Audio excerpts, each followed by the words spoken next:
तो नमस्कार दोस्तों, मैं अनिल कुमार दीक्षित एक बार फिर अपने वीडियो दीक्षित जी स्पीक्स के साथ आपके समक्ष उपस्थित हूँ।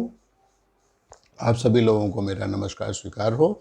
और जैसा कि आप जानते हैं कि आजकल जो हम लोग जिस एक विशेष कार्यक्रम जो व्यवहार कुशलता के ऊपर चर्चा कर रहे हैं, इसके ऊपर हमने एक लंबी सी श्रृंखला बनाई है जिस पर हम कम से कम एक चैप्टर पे किसी तरह चर्चा करते हैं।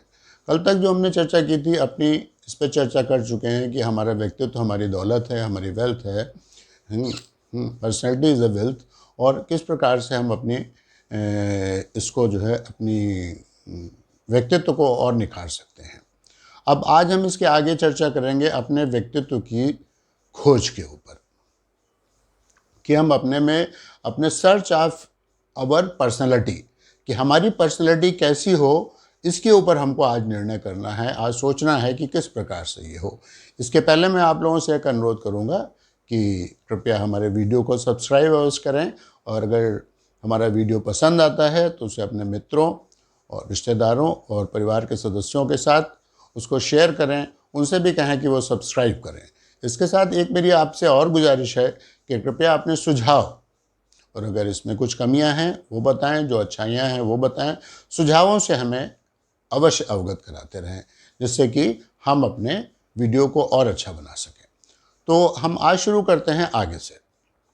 जैसे कि कल हम लोगों ने अपने एक जो संत थे, सूफी संत थे, उनकी बात की चर्चा की थी कि उन्होंने एक पद लिखा था, जो जल बाढ़े नाव में, घर में बाढ़े दाम, दो हाथ उलीचिए, ये सज्जन को काम। इसी तरह से जो हमारे कुछ साधु संत हुए हैं, हमारे यहाँ सूफ़ी संत हुए हैं, हिंदू धर्म को मानने वाले हुए हैं, मुस्लिम धर्म को मानने वाले हैं, या वो सूफ़ी थे, तो उसमें जैसे कि रहीम दास जी, कबीर दास जी, संत रैदास, गुरु नानक देव जी और गुरु नानक देव जी, इसके अलावा गोस्वामी तुलसीदास, ये लोग जो थे एक निश्चित समय पर लगभग आसपास के समय हुआ करते थे, जिस काल को हमारे देश के साहित्य में भक्ति काल के नाम से जाना जाता था। तो इन लोगों ने जो अपनी उपदेश दिए, जो अपनी कथाएं लिखी, उसमें उन्होंने इसी तरह से व्यवहार कुशलता के ऊपर बहुत सारी बातें लिखी हैं। चाहे राम हो, चाहे रहीम हो, चाहे तुलसी हो, चाहे कबीर हो, इन लोगों ने लंबी लंबी यात्राएं भी की। जैसे गुरु नानक देव जी ने तो बहुत लंबी लंबी यात्राएं की, और उसके बाद उन्होंने कुछ पद जो बताए लिखे। बाद में उन सब पदों का और बहुत सारे ग्रंथों में से निकाल करके एक उन्होंने गुरु ग्रंथ साहब की रचना की, जो उनके अंतिम और 10वें गुरु थे गुरु नानक देव जी महाराज, गुरु गोविंद जी महाराज, उन्होंने गुरु ग्रंथ साहब की स्थापना की और उनको बनाया कि आज से हमारे गुरु यही होंगे। तो अगर हम युवा पीढ़ी से हमारा एक दफ़ा अनुरोध है कि जब कभी वक्त मिले तो वो इन सभी संतों के पढ़े हुए कुछ पद या जो इन्होंने पुस्तकें लिखी हैं उनका अध्ययन करें, तो उनको इनसे बहुत सारी चीज़ें इंस्पायर करने वाली मिलेंगी। जो रहीमदास और कबीरदास जी दो जो थे, वो तो एक ही जगह रहते थे, वहीं बैठे बैठे दिन भर अपने पद गाया करते थे, जो मन में आता था, फक्कड़ थे एकदम मस्त मौला। तो हम इनसे बहुत कुछ अपना सीख सकते हैं, बशर्ते कि हम इनके ऊपर पढ़ें। हमको इनकी पुस्तकों को पढ़ना पड़ेगा, इनको जो इन्होंने लिखा है उसको पढ़ना पड़ेगा, उसके ऊपर जो रिसर्च हुई हैं उनको भी हमें पढ़ना पड़ेगा, तो हम अपनी पर्सनैलिटी को इम्प्रूव कर सकेंगे। आज हम बात करते हैं अपने व्यक्तित्व की खोज पर, सर्च ऑफ अवर पर्सनैलिटी। कहावत है कि नीयत में ही बरकत होती है, कि जैसी हमारी नीयत होगी वैसी बरकत होगी। अगर हम ईमानदार हैं तो हमारी बरकत होगी, और अगर हम बेईमान हैं, दूसरों का रुपया पाने की इच्छा रखते हैं, और जितना काम के लिए हमको मिलना चाहिए उससे कम काम करके हम ज़्यादा लेने की इच्छा करते हैं, तो उसमें हमारे यहाँ बरकत नहीं मानी जाती है। उदारता में ही अभिवृद्धि का सूत्र छिपा हुआ है। यदि आप उदार हैं, लिबरल हैं, दूसरों को बांटने वाले हैं, चाहे वो धन हो, उचित व्यक्ति को देना चाहिए, जो ज्ञान हो वो भी जो ज्ञान लेने वाला हो उसको देना चाहिए।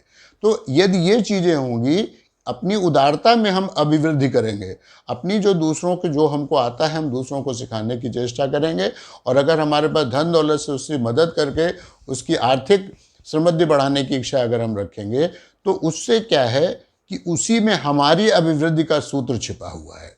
दूसरों की सहायता अगर हम करेंगे तो हम अपनी सहायता स्वयं कर सकेंगे। वो लोग कल को हमारी सहायता के लिए खड़े हो जाएंगे और हमारा पर्सनैलिटी का डेवलपमेंट होगा। हमारा पर्सनैलिटी का डेवलपमेंट ऐसे होगा कि अगर हमारा काम दाम बढ़ेगा, अगर हमारी ख्याति बढ़ेगी, तो नेचुरली हमारी जो पर्सनैलिटी इंप्रूव करती जाएगी। जितना देंगे उससे कई गुना पाएंगे। जितना भी व्यवहार, यहाँ पे धन देने से मतलब नहीं है, धन देने से मतलब नहीं है, मतलब है हमारा यहाँ पर उदारता से। जितना भी किसी के साथ हम क्षमाशील रहेंगे, अगर वो गलत बात करेगा हम उसको माफ़ कर देंगे। अगर हम कभी धन दौलत से, खाने पीने से उसकी मदद करेंगे जब उसको ज़रूरत हुई। जो सुपात्र हुआ उसकी बात यहाँ पर होती है, कुपात्र के लेप के ऊपर कोई भी चीज़ नहीं लागू होती है। तो हमारा मानना है ईश्वर के रूप में मानते हैं कि ईश्वर उससे कहीं ज़्यादा हमको देगा। किसी फिल्म में एक गाना भी गाया गया था, तुम 1 पैसा दोगा वो तुमको 10 लाख देगा। तो कई बार ऐसा देखने को मिला है। हम सब लोग इसके उदाहरण हैं। जैसे कि हम लोग आज वरिष्ठ नागरिक हो गए हैं और हम लोग कहाँ से शुरू हुए थे और कहाँ पहुँच गए हैं। यही आनंद और सुख और समृद्धि का रहस्य है। अगर हम दूसरों को कुछ ना कुछ देते रहेंगे, अच्छी बातें उनको बताएं, अच्छा उनको सोच दें, उनकी मदद करें, यही हमारे सुखी रहने का एक आधार है। जब हम किसी की मदद करते हैं तो हमको मन में एक प्रसन्नता होती है।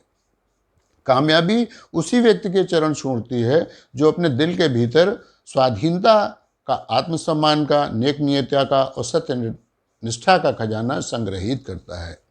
वही व्यक्ति कामयाब होगा जो कि ईमानदार होगा, मृदुल हृदय होगा, आत्मसम्मान रखता होगा। आत्मसम्मान के लिए वो गर्व करेगा लेकिन वो घमंड नहीं करेगा।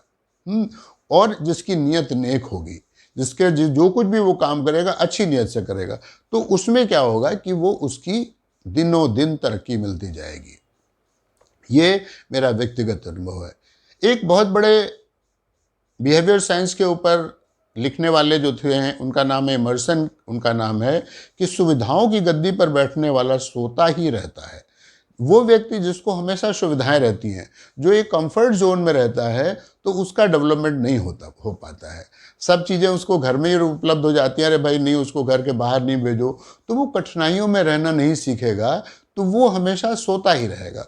उसका करियर डेवलपमेंट नहीं हो जाएगा। जब 4 आदमी उसके सामने आके बैठ जाएंगे तो उनसे वो बात नहीं कर सकेगा, अपना परिवार नहीं चला सकेगा, समाज में बात नहीं कर सकेगा। विज्ञान से बड़ी खोज से ज़्यादा ऊंची खोज अपने व्यक्तित्व की खोज है।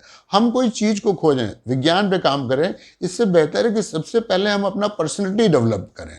हमारे अंदर जो है एक जो मानवता है, हम उसको खोजें और उसके द्वारा दूसरों को हम लाभान्वित करें। अपने पास पहले से मौजूद विरासत को इस्तेमाल करने की शिक्षा जिंदगी की सबसे बड़ी करामात है। हमारे अंदर जो अच्छाइयाँ हैं जो कि बाहर निकल के नहीं आ पा रही हैं, सपोज किसी ने अच्छा काम किया तो हमको उसके अच्छे काम की तारीफ़ करनी चाहिए। लेकिन हम क्या हैं, हमारी एक आदत नहीं है, हम मतलब अंदर के अंदर सोच लेने वाले, भाई बहुत अच्छा काम किया इसने, हमने कह तो दिया है, उसके मुंह पर उसकी तारीफ़ करनी चाहिए कि भाई तूने बहुत अच्छा किया है। तो इस तरह से क्या होगा कि तभी आपको तब वो उसको पता चलेगा इसने हमारी जो है तारीफ़ की है, तो वो उससे हमसे प्रभावित होगा और हमेशा हमारी मदद और हमारी तारीफ़ के लिए तत्पर रहेगा। इससे हमें अभिव्यक्त करने का अवसर मिलता है और हमारे अंदर क्या है और कितना है ये बताने का अवसर मिलता है। जब हम किसी की सहायता करते हैं, किसी की तारीफ़ करते हैं, तो कुछ शब्द ढूंढते हैं जो कि हमारे अंदर ही होते हैं, जो दुनिया में हैं, हमने सुने हैं। तो उससे क्या होता है, हमारे दिमाग का विकास होता है और हम नई बातें सीखते हैं। हम और अच्छा सीखने की कोशिश करते हैं और अच्छा हमारे बीच में आता है। हमारे पास और अच्छी, जब हम एक सोच बना लें कि हम हर एक के साथ पॉजिटिव रहेंगे, हर एक के साथ जो भी वो काम करेगा हम उसकी प्रशंसा करेंगे। अगर उसने अपने काम में कोई गलती भी की हुई है तो हम उसको बताएंगे तुम्हारी ये काम में गलती थी लेकिन बाकी तुम्हारा काम बहुत अच्छा था। सेंट फ्रांसिस थे, ईसाइयत के एक जो ईसा मसीह थे उनके जो शिष्य थे उसमें सेंट फ्रांसिस थे।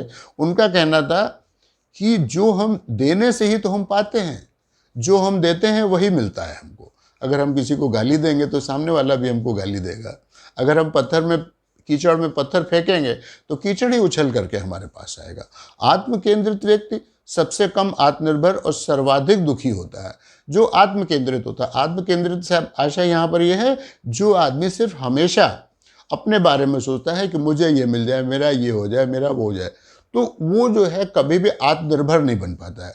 वो कभी भी अपने लिए सारी चीज़ें इकट्ठी नहीं कर पाता है और वो हमेशा दुखी बना रहता है कि साहब उसके पास तो ये हो गया, मेरे पास ये नहीं है। अपने स्वार्थी हितों के लिए वो दूसरों का मुंह ताकता है, इसी वजह से उसे सुख कभी नसीब नहीं होता है। वो चाहता है जो चीज़ उसके पास है वो मुझे मिल जाए। ये क्या है? ये आत्म केंद्रीकरण है। और अगर उसको नहीं मिलती है तो वो दुखी होता है, अगर मिल जाती है उसको तो फिर उसको छुपाने के लिए वो हमेशा तत्पर रहता है। तो इसलिए हमको अपने व्यक्तित्व में के विकास में उदारता रखनी चाहिए, क्षमाशीलता रखनी चाहिए, लोगों को माफ़ करने की आदत होनी चाहिए, अपने में प्रेम होना चाहिए और दूसरों की मदद करने का जज्बा होना चाहिए। ये बातें हमारे व्यक्तित्व की खोज है। ये हमको इसमें अपने व्यक्तित्व को खोजना है। जब हम इन चीज़ों को खोज करके बाहर ले आएंगे तो हमारे व्यक्तित्व की यानी कि हमारी जो पर्सनैलिटी की का विकास अपने आप होगा। पर्सनैलिटी का विकास का मतलब है कि लोग हमसे आकर्षित होंगे, लोग हमारा आदर करेंगे, लोग हमसे मदद मांगने आएंगे और हम उनकी सहायता करने में समर्थ होंगे। जब हम समर्थ होंगे, उनकी सहायता करेंगे तो हमको वो एक सुख मिलेगा, एक आंतरिक सुख मिलेगा। यहाँ पर हम आज अपनी बात समाप्त करते हैं और इसी के साथ आपसे विदा लेते हैं, इस अनुरोध के साथ कि कृपया हमारे वीडियो को सब्सक्राइब अवश्य कीजिएगा।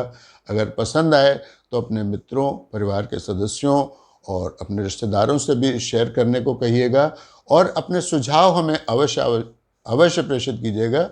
हमारे एक मित्र हैं, उन्होंने कल मुझसे कहा था कि वीडियो की जो ऑडियो क्वालिटी है वो अच्छी नहीं है, इसको और सुधारने की आवश्यकता है। मैंने आज कोशिश की है कि ऑडियो क्वालिटी बेहतर हो और इस पर अपनी राय दीजिएगा। अगर क्वालिटी बेहतर हो गई है तो मुझे बताइएगा अवश्य, जिससे कि मैं समझ सकूं कि हाँ मैंने जो आपने कहा था वो मैंने कर दिया है और आपने उसके ऊपर मुझे रिस्पांस दे दिया है। आप सभी लोगों से एक बार फिर अनुरोध के साथ कि अपने सुझाव अवश्य दीजिएगा, वीडियो को सब्सक्राइब कीजिएगा। आज के लिए आपको नमस्ते कहता हूँ, धन्यवाद।